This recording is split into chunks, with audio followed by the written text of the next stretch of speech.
Hopkins column, as well as her short stories, provides a unique opportunity to discover how Black women viewed their society and how they strove to change it. Short stories such as A Christmas Party That Prevented a Split in the Church provided a definition of Black women's culture, specifically their values, practices, and institutions, and their ways of looking at the world, common to a large number of Black women who belonged to the church missionary societies in the 19th and 20th centuries. Given the large numbers of working and middle-class women who participated in these organizations, as well as the fact that they represented a key base of power for Black women, we are able to observe Black women's consciousness and culture from a unique vantage point.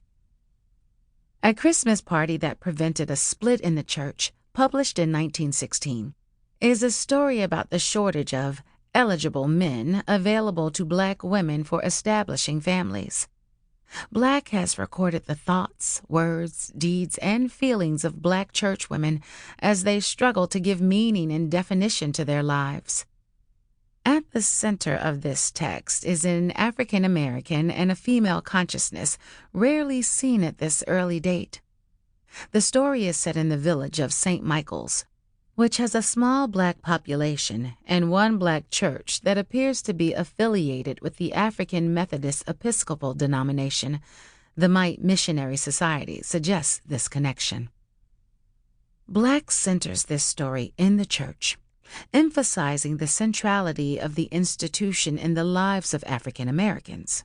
The story focuses as well on who will marry the most eligible bachelor. The plot revolves around the activities of the Ladies' Aid Society, which is actively engaged in preparing for the arrival of the Reverend Jonathan Steele, a 25-year-old minister who is single. The society is made up primarily of the wives of the all-male Board of Trustees and Board of Stewards, and includes some of the most powerful women in the church. Although Black churchwomen have been traditionally perceived as being subordinate and powerless in a male-dominated institution, Black creates narrative strategies that stress the power these women wielded through their organizations. In doing so, she effectively recovers their voices and their sense of autonomy. At the center of this text is the empowerment of Black women. A Christmas Party That Prevented a Split in the Church. Part 1.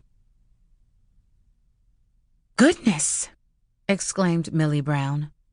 "All these things to move dust. They're a sight, and if I had my way, I'd get rid of some of them. No single man needs all this trash around, especially a minister." "Always getting rid of something," said Sarah Simpson. "I declare you are the limit. Perhaps you'll want to be getting rid of your daughter, Alice. Now we are having a new minister, and he a single man." "I guess you are the one who'll be wanting the minister to marry them," laughed Millie. But Sarah Simpson did not see the joke. You see, Sarah was past 30 and did not like it mentioned, had a lovely home in town, and everybody knew she was a sore at Mrs. Jake Todd because Jake preferred her when she was Margaret Clayton instead of Sarah Simpson, whose father was the leading lawyer in town and who gave his wife and daughter anything they wanted.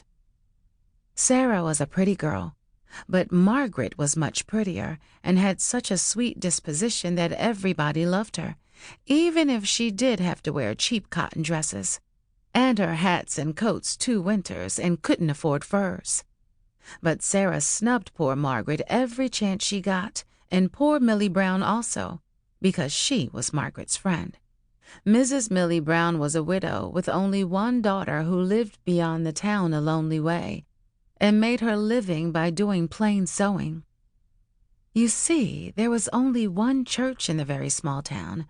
You or I would call it a village, which would surely have insulted the small population of St. Michael's because they felt themselves very important people, and more especially now, as they were able to support a minister by themselves. No more circuit-riding minister for them. Since attaining the dignity of supporting a minister and having a parsonage rent-free